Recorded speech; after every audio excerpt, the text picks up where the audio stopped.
morning everyone. Now in this video I have to continue our fundamental rights part, and in this video I have to describe you about article 22 that is the protection from the arrest and the detention.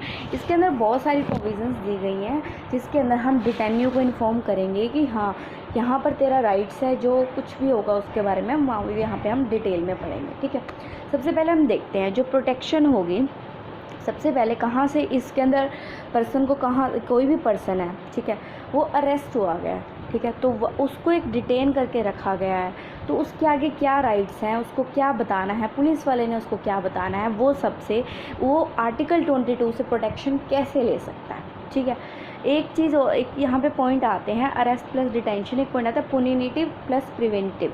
सबसे पहले कुछ article के अंदर article 22 के sub clause के कुछ सब clauses के अंदर पुनेटिव डिजाइजेज हैं, डिस्क्राइब हैं, और कुछ जगह के ऊपर प्रिवेंटिव डिस्क्राइब है। ठीक है, अब अगर हम बात करते हैं रूल ऑफ लॉ की, रूल ऑफ लॉ को प्रॉपरली एप्लीकेबल करने के लिए ये ज़रूरी है कि कुछ लोगों की लिबर्टी को रिस्ट्रिक्ट कर दिया जाए। ठीक है, अगर हम सभी को ऐसे कह देंगे, अगर एक पुलिस वाला है, अगर उसके पास वो अगर अपनी इच्छा से जिस पर्सन को वो हेट करता है, अगर उसने कोई क्राइम नहीं किया, तो फिर वो उसको मारने लग जाता है। ठीक है, वो उसको मारने लग जाए भी, हाँ मैं तो पुलिस वाला हूँ, नहीं। अगर इस चीज़ के लिए उसने कहा अगर रूल ऑफ लॉ को प्रॉपरली एप्लीकेबल करना है तो कुछ लोगों की लिबर्टी को रिस्ट्रेन करना बहुत ज़रूरी है। सबसे पहले हम इसमें बात करें, यहाँ पे अरेस्ट जो है, किसी भी पर्सन को अरेस्ट करना, उसको डिटेन करके रखना, ये उसकी अगर उसने कोई क्राइम किया है तो नहीं, ऐसे हम किसी को भी अरेस्ट नहीं कर सकते। अरेस्ट है जो आर्टिकल 22 के अंदर दो पार्ट्स के अंदर डिवाइडेड है, एक के साथ दो तरह से एक्सप्लेन किया गया हुआ है, एक है पुनेटिव, एक है प्रिवेंटिव। पुनेटिव में वो है जिस बंदे ने एक एक्ट कर दिया, एक क्राइम उसने कर दिया, फिर हम उसको अरेस्ट करेंगे। प्रिवेंटिव वो है कि जिसको हमें पूरी तरह से चांसेस हैं कि ये पर्सन अब ये क्राइम कर सकता है, ठीक है, या फिर उसके पास्ट क्राइसिस कैसे कुछ भी हो सकता है, तो वो प्रिवेंटिव में आएगा। ठीक है, और सबसे पहले पुनेटिव जो है उसका ऑब्जेक्ट क्या है, उसका ऑब्जेक्ट सबसे पहले क्या है कि जिसने कोई क्राइम करा उसको पनिशमेंट देनी है, और एक्ट होने के बाद होता है। प्रिवेंटिव क्या होता है, एक्ट होने से पहले होता है, और ये ऑर्डिनरी लॉ के अंदर पूरी तरह से पुनेटिव जो है ऑर्डिनरी लॉ के अंदर पूरी तरह से लिखा हुआ है। लेकिन जो प्रिवेंटिव डिटेंशन है वो हमारे लॉ के अंदर तो लिखा हुआ है, लेकिन बाहर के अगर हम फॉरेन कंट्रीज़ के लॉ देखें वहाँ पर नहीं लिखा हुआ। वहाँ पर लिखा हुआ मेंशन ज़रूर है, बट वो सिर्फ एप्लीकेबल कब होता है, वो एप्लीकेबल होता है सिर्फ एमरजेंसी के टाइम में। लेकिन हमारे इंडिया के अंदर ये क्या कहते हैं, दोनों की दोनों प्रिवेंटिव और पुनेटिव दोनों के दोनों नॉर्मल केसेस के अंदर भी अप्लाई होते हैं। जैसे कि फॉर एग्जांपल अगर जैसे पर इसके अंदर यहाँ पे अरेस्ट के अंदर कोई जो पर्सन प्रोटेक्शन नहीं ले सकते वो होंगे सिविल नेचर के, वो यहाँ प्रोटेक्शन ले सकते। फॉर एग्जांपल जैसे एक पर्सन ने इनकम टैक्स पे नहीं किया तो उसको अरेस्ट होगी, प्रोटेक्शन तो वो यहाँ पर नहीं ले सकता सिविल नेचर की। उसके बाद क्या आता है, आर्टिकल 22 का सब क्लॉज 1 नंबर दो चीज़ में डिवाइड है, right to be informed of ground of arrest and right to consult a legal practitioner. Right to be informed of ground of arrest, ये एक तरह की डायरेक्शंस होती है कि डिटेन्यू को अरेस्ट करने के बाद तुमने पुलिस वाला उसकी ग्राउंड्स बताएगा, तेरे को हमने इस ग्राउंड्स के ऊपर अरेस्ट किया है, तूने ये क्राइम किया, ये सब कुछ।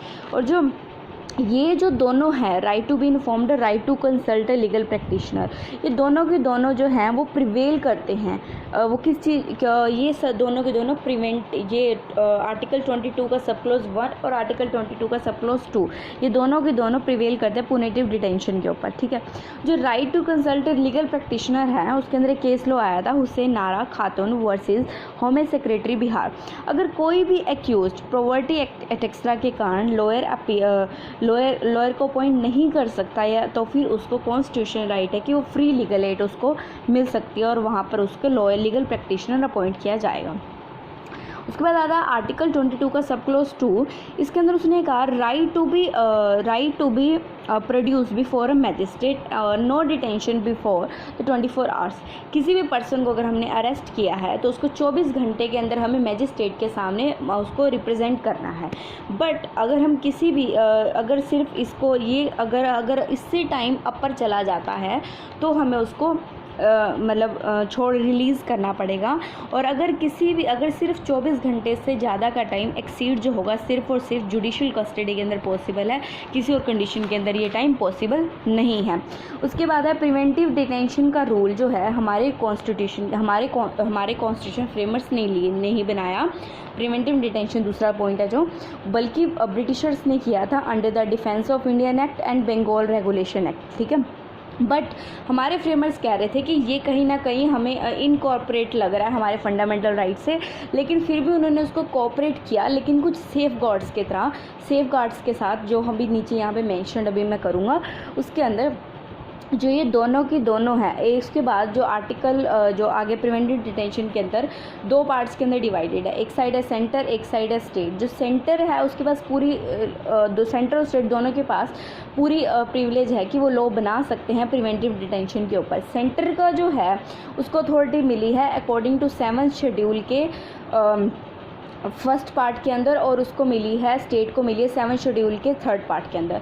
जो सेंटर है उसको किसी defence, foreign affair, secrecy of India इनकी अथॉरिटी है, और जो स्टेट है उसको वो सेंटर की कंसल्शन से लॉ बना सकता है, maintenance of public order, secrecy of state, maintenance of essential service, ठीक है। उसके बाद आता है आर्टिकल 22 का सब क्लॉज 4। इसमें क्या है, note detention is more than 3 month से ज़्यादा डिटेंशन नहीं होनी चाहिए। लेकिन अगर होती है, अगर उसको चाहिए कि 3 मंथ से ज़्यादा टाइम चाहिए, तो एडवाइजरी बोर्ड अगर एडवाइजरी बोर्ड से कंसल्शन लेगी, अगर वो एग्री कर देती है तो फिर वो उस चीज़ के लिए मैक्सिमम टाइम एक्सटेंड हो जाएगा। लेकिन जिस पर्सन को जिस एक्ट के अंडर अरेस्ट किया गया उसकी मैक्सिमम लिमिट से अपर उसको टाइम एडवाइजरी बोर्ड भी नहीं दे सकता। उसके बाद बात आ जाती है आर्टिकल 22 के सब क्लॉज 7 के अंदर। इससे थोड़ा सा कनेक्शन ये है कि इसके अंदर पार्लियामेंट डिसाइड करता है प्रोसीजर वगैरह कैसे होगा, डिटेंशन कैसे देनी है, ये सब आर्टिकल 22 के सब क्लॉज 7 के अंदर मेंशन है। फिर आर्टिकल 22 का सब क्लॉज 5, इसके अंदर राइट टू बी इन्फॉर्म्ड, कि पर्सन को इन्फॉर्म करना कि जो इन्फॉर्मेशन जो वैल्यूएबल होगी, इंटरेस्टेड होगी, वो उसको देना, ठीक है।